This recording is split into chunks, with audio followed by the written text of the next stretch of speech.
বাংলাদেশের রেমিটেন্সের বড় একটি অংশ আসে যে জেলাটি থেকে, সেই জেলায় নেই বিশ্ববিদ্যালয়, নেই ভালো হাসপাতাল। এখানে এক নম্বর হলো যে এখানে অক্সিজেন নাই, নেই বাঁধ। জানেন সেটি কোন জেলা? ফেনী, বাংলাদেশের সবচেয়ে ছোট জেলা।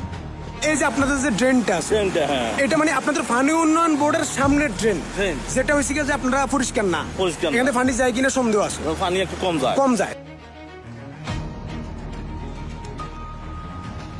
অথচ ডুবে আছে বছরের পর বছর ধরে চলা অবহেলার স্রোতে। যখন এই অঞ্চলের কোনো মানুষ গুরুতর অসুস্থ বা অ্যাক্সিডেন্ট হয়, তখন তাকে চট্টগ্রাম বা ঢাকাতে পাঠাতে হয়। লাস্টে মানে সিরিয়াস অবস্থা রুগীর, অনেকক্ষণ কষ্ট করার পরে তাকে সিটাং মেডিকেল ট্রান্সফার করা হয়েছে। কিন্তু রাস্তায় যানজট, দীর্ঘ পথ, অসংখ্য রোগী সেই পথেই প্রাণ হারান। চিকিৎসা পেতে যদি জীবনের শেষ নিঃশ্বাস পর্যন্ত দৌড়াতে হয়, তবে সেটি কি উন্নয়ন?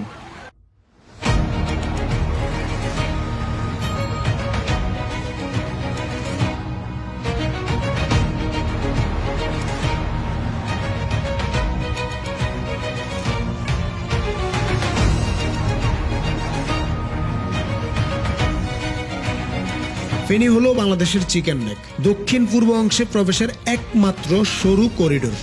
এটি ঢাকা ও কুমিল্লাকে যুক্ত করে চট্টগ্রাম, কক্সবাজার এবং পার্বত্য চট্টগ্রামের সাথে। তবুও এখানে স্থায়ী কোনো ক্যান্টনমেন্ট নাই।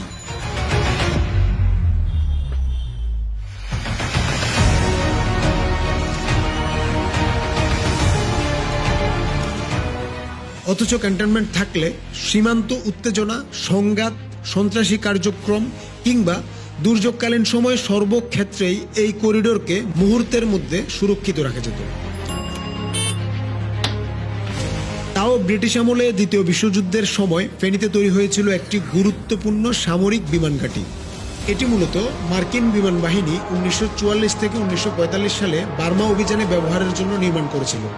তখন এর রানওয়ে থেকে যুদ্ধ বিমান ও পরিবহন বিমান উঠত দক্ষিণ পূর্ব এশিয়ার মিশনে। কিন্তু স্বাধীনতার পর ধীরে ধীরে এর ব্যবহার কমতে থাকে। 1980-এর দশকে বেসামরিক ফ্লাইটও বন্ধ হয়ে যায়। আজ সেই বিমানবন্দর পরিত্যক্ত, রানওয়ের অংশে ঝোপঝাড়, চারপাশে দোকানপাট ও স্থানীয় স্থাপনা। এটা পুরাতন বিমানবন্দর ছিল, অনেক আগের। এটা পরিধিও ব্যাপক ছিল। আমরা ছোটবেলায় এগুলো দেখেই বড় হয়েছি। সরকারিভাবে ইপিজেড করার কথা ছিল, ওইটা ক্যান্সেল হলো। তারপর ক্যাডেট কলেজ আসলো।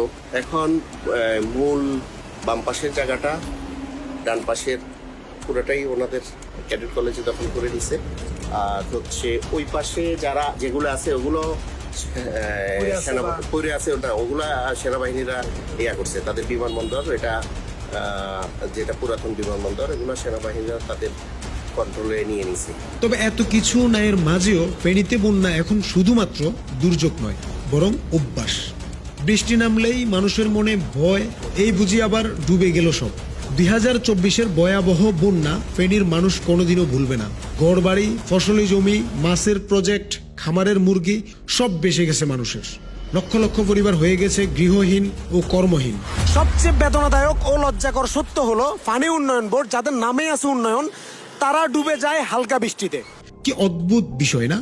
মানে পানি উন্নয়ন বোর্ডের সামনের যে ড্রেনটা, সেটা দেখলেই বোঝা যায় যে তারা আসলে কতটা গভীরভাবে ঘুমাচ্ছে। অন্যদিকে 1 বছর কেটে গেল, তবু হয়নি কোনো টেকসই বাঁধ নির্মাণ, নেই জলাবদ্ধতা নিয়ন্ত্রণের পরিকল্পনা। কারণ পানি উন্নয়ন বোর্ডের সামনেই তো জলাবদ্ধতা হয়ে থাকে। এদের কাছ থেকে আপনি কিভাবে শহরের জলাবদ্ধতা কমানোর আশা করেন? আর এদিকে মানুষ শুধু অপেক্ষা করছে পরবর্তী বিপর্যয়ের জন্য। প্রতিদিন হাজার হাজার ফেনীবাসী গাম জড়াচ্ছে সৌদি, কাতার, দুবাই, মালয়েশিয়া থেকে শুরু করে পৃথিবীর অসংখ্য দেশে। প্রতি মাসে তাদের ঘাম বেশি আসে কোটি কোটি টাকা রেমিটেন্স হিসেবে। এই টাকায় দেশের অর্থনীতি সচল, দেশের শহরগুলো উজ্জ্বল। কিন্তু সেই প্রবাসীদের পরিবারের জীবনে নেই ন্যূনতম নিরাপত্তা। যদি ফেনীর একটা ছেলে ইন্টারমিডিয়েট পাস করে উচ্চশিক্ষা নিতে চায়, তাকে ফেনী ছাড়তে হয়, যেহেতু এখানে পাবলিক ইউনিভার্সিটি ও মানসম্মত উচ্চশিক্ষার সুবিধা নেই। শুধুমাত্র একটি কলেজকে কেন্দ্র করে পুরো জেলা। আর এর ফলে অনেকেই পড়াশোনা ছেড়ে দেয়। বা শহরে গিয়ে সংগ্রাম শুরু করে নতুন করে। ফেনীর মানুষ এখন শুধু বিদেশগামী বা শহর ছাড়া হওয়ার স্বপ্ন দেখে। আপনি যদি এখানকার লোকাল মানুষদের সাথে কথা বলেন তাহলে সেটি খুব সহজেই বুঝতে পারবেন। কারণ এখানকার ভবিষ্যৎ যেন অনিশ্চয়তার শেষ প্রান্তে। প্রশাসন ব্যস্ত নির্বাচন নিয়ে, উন্নয়ন ব্যস্ত ঢাকায়, আর ফেনী ব্যস্ত টিকে থাকার লড়াইয়ে। এর দায় শুধুমাত্র সরকারের নয়, দায় আমাদের সবার।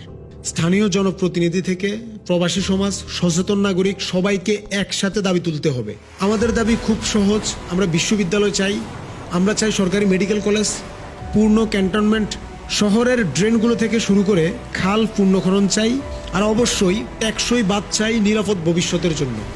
ফেনী শুধু একটি জেলা নয়, এটি একটি অবহেলিত সম্ভাবনার নাম। আমরা যদি আজ চুপ থাকি, আগামীকাল হয়তো বলার সুযোগই থাকবে না। এটা শুধু দায়িত্ব নয়, এটা বেঁচে থাকার শর্ত। আমাদের চাওয়া সহজ, আমরা চাই বাঁচার অধিকার।